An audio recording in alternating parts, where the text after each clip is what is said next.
Hello, and welcome to the third lecture on this course on computational fluid dynamics.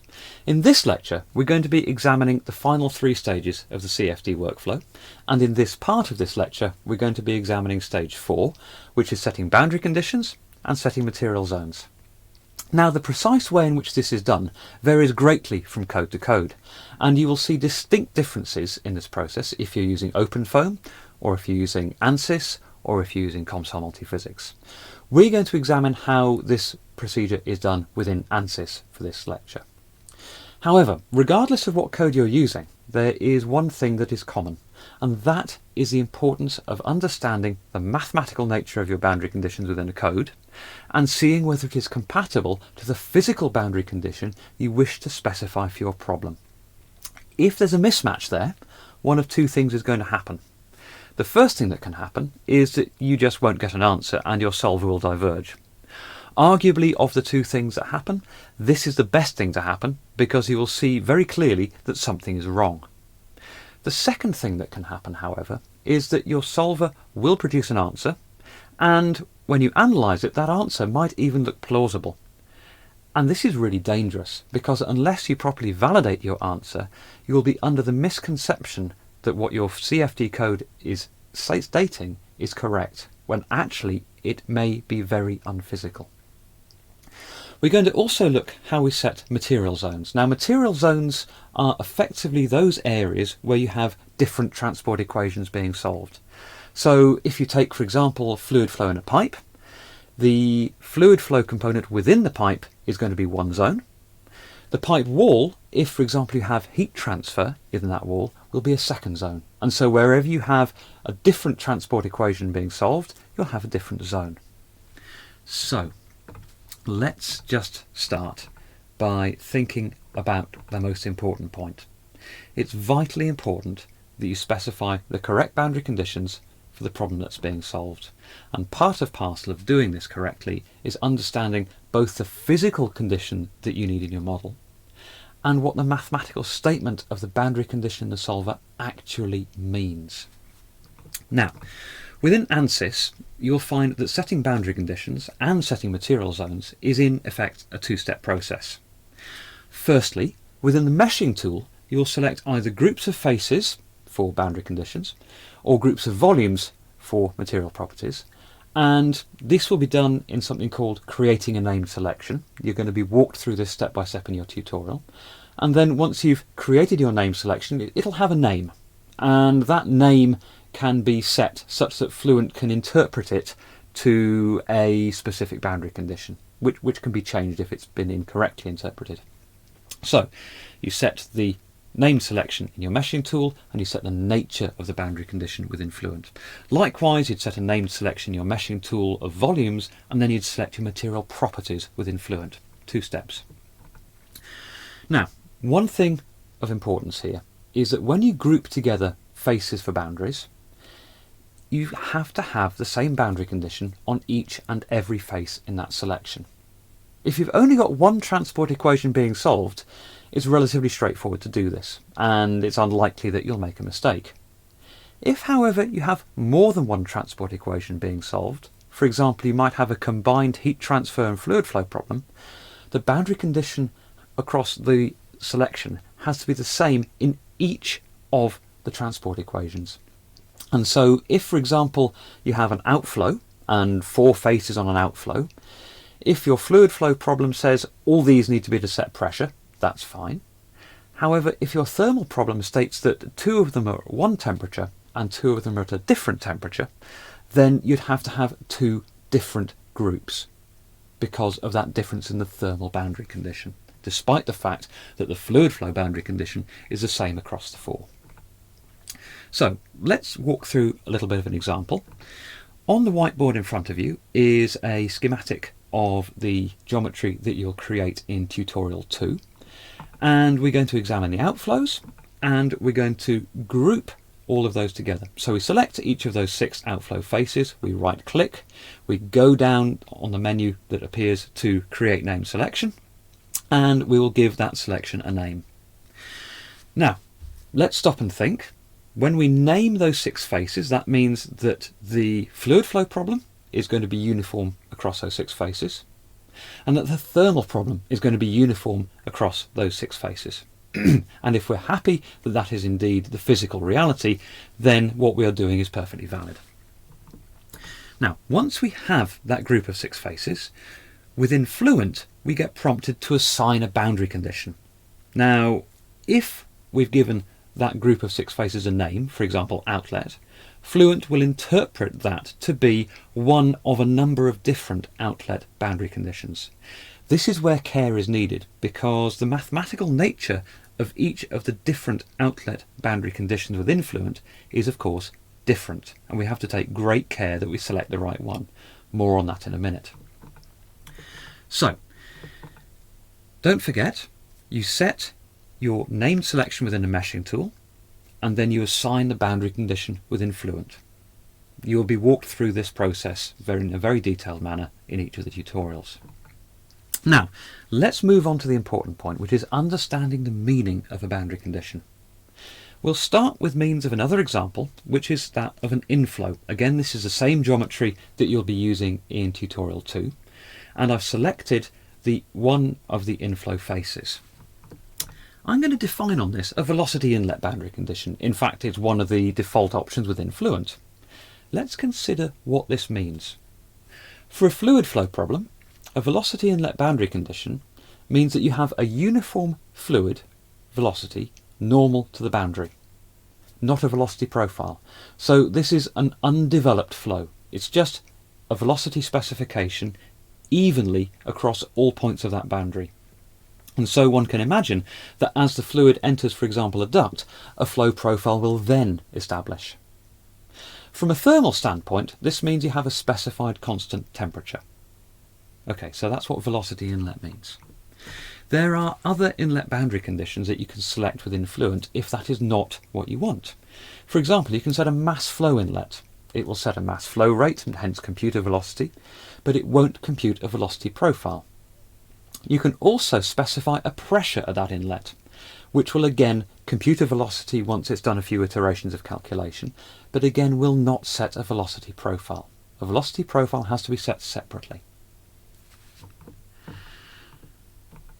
From an outflow context, what we're going to do is to select those 6 faces for the outflow, much as we talked about previously, and we'll say that they correspond to some sort of boundary condition where fluid emerges. Again, there's a variety of different boundary conditions that can make this happen.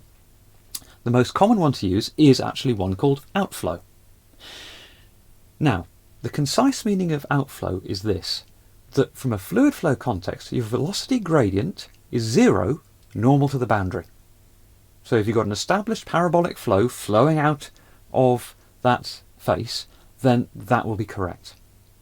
From a thermal standpoint, your temperature gradient is 0 normal to the boundary. And if we've got a fully established temperature profile emerging out of that face, that again will be true. Now, outflow is not the only boundary condition that allows a fluid to emerge. You can also have a pressure outlet. So what the solver will do will iterate until a specified gauge pressure is established at the outlet. Now, outlet boundary conditions have to be used with a great deal of care, and I want to put an example on the board for you to think about which illustrates this point. The example that I'm using is a classic flow validation exercise called the backwards facing step. If you're writing your own CFD code, then this is a very good test case to make sure that your code hasn't got any errors in it. The backward facing step geometry in 2 dimensions simply has a narrow channel that suddenly opens into a wide channel. My flow direction is from left to right, and on my left hand boundary I'm going to have a velocity inlet. Note the velocity inlet has an equal velocity specification, so the fluid comes in as a plug flow. Very quickly, however, a parabolic velocity profile is established because this is a laminar flow problem, and that parabolic velocity profile continues until you get to the backwards facing step. Now, when you get to the backwards facing step, 2 things happen. If we're in the laminar flow regime, where we have a Reynolds number of maybe 100, we're going to have some inertia. The presence of that inertia causes the flow to separate.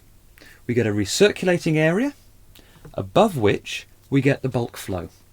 And so the inertia makes the fluid flow want to carry straight on as it goes over the step, but the fluid just nestling behind that step is going to circulate as a result of the fluid above it just going straight on.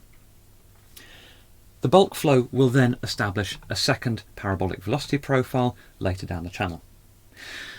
So that's the physical picture of what we've got. Now what we're going to do is think about this in the context of an outflow boundary condition. Now don't forget, our outflow boundary condition has as its mathematical stipulation that your velocity gradient is 0, normal to the boundary. So let's imagine we're doing this backwards facing step flow problem in two different geometries. My first geometry is what I'm going to call a short geometry. There it is, highlighted in red. I have truncated the large height channel. And so I'm going to say that on that red boundary, that vertical red line, I'm going to have a 0 velocity gradient normal to it. Now hopefully that you can see, since I've superimposed it upon a sketch of the velocity field, that this just simply isn't true for the physical case. Where you have that recirculation zone and where you have that bulk flow divergence, you're not going to have a 0 velocity gradient normal to the boundary. And so specifying a short geometry such as that with an outflow boundary condition is absolutely incorrect. Now what we can do is remedy this by increasing the length of the outflow channel. If we increase the outflow channel such that it encompasses the point where you have once again established a steady velocity gradient and a velocity profile, we can see that that parabolic velocity profile will indeed be compatible with a boundary condition of no normal velocity gradient at the boundary. So what we have to do is to use boundary conditions with great care, in particular outflow boundary conditions. The other thing this does is it emphasises the real importance of understanding a problem and having a good mental model before you start to work on it. Now let's think about some other boundary conditions. In the context of tutorial 2, if we remove the metal section and just look at the fluid flow path, you'll find that you've got 6 outlet nozzles parallel to each other, and that there is going to be some kind of boundary condition on those walls. Within Fluent, you'll find that there is indeed a boundary condition called wall. For a fluid flow context, this means that you've got prescribed velocity components on that surface or prescribed shear rate components on that surface, and you may choose which is the best for your problem. A subset of the prescribed velocity components is to set those velocity components to 0, which is in effect your stationary wall no-slip boundary condition. If you had a moving wall, you could set your velocity components to non-zero. From a thermal standpoint, you can choose a number of options at a wall. You can say, I've got a prescribed heat flux going through the wall, or I've got a constant temperature at the wall.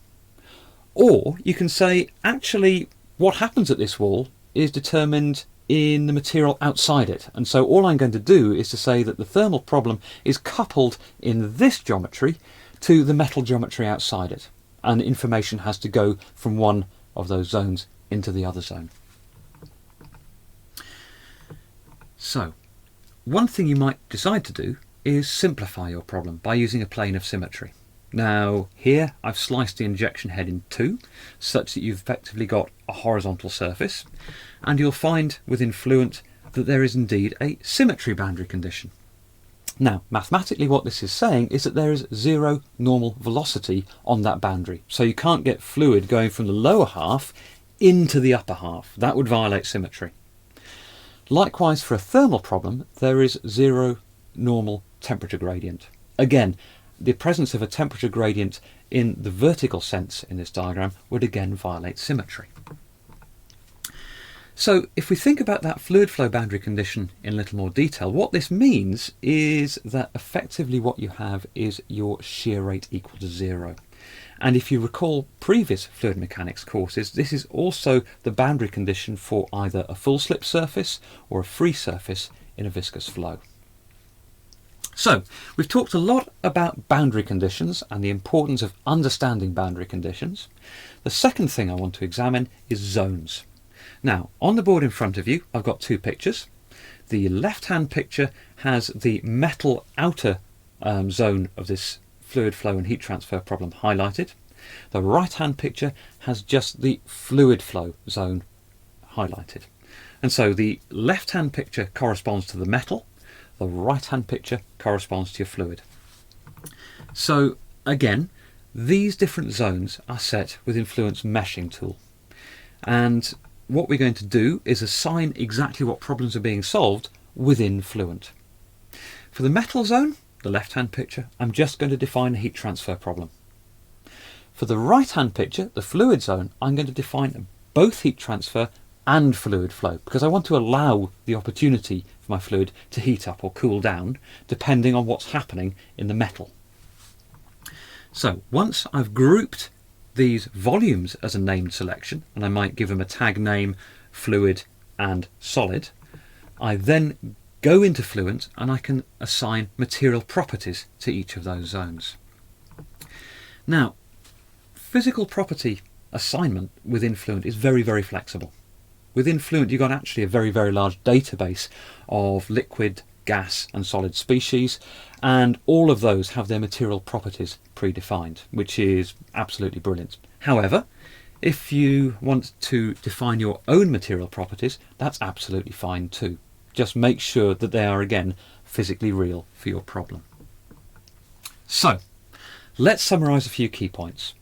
Within ANSYS, setting boundary conditions and setting material zones is a two-step process.